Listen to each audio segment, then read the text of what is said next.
Alisa, your passion area is progressive Christianity, and I want to talk with you in the next video about the draw and why people go there.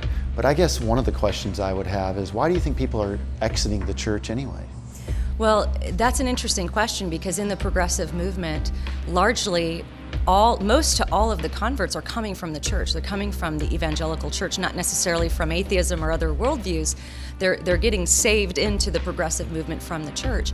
And so you're right, a lot of people deconstruct, they leave the church, and some go into atheism, some come back to some kind of progressive Christianity. But I think the reasons are things we've all been through on one level or another. Maybe they come from a very legalistic background where they were taught such a strict and legalistic view of Christianity that they threw the baby out with the bathwater. Maybe there was abuse. We've seen a lot of scandals come to light recently, and I think it makes people lose faith in the church. Maybe it's growing up in a Christian bubble where they weren't exposed to other worldviews, but then with the boom of the internet, they become exposed to all these really nice people who may not believe the same as they do, and they begin to doubt what they were taught.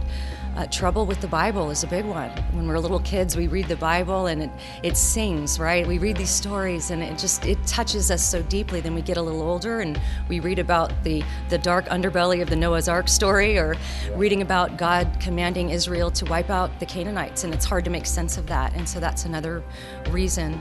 And so I think that there are a lot of reasons that are legitimate that they begin to question. And then sometimes when these doubts and questions start to bubble up, they'll go to their church leadership or their parents or whoever is the authority in their lives, and they're told, don't doubt, you shouldn't ask those questions. And then feeling like they don't have a safe place to process those doubts, they'll go into other movements like the progressive movement and sometimes deconstruct all the way into atheism.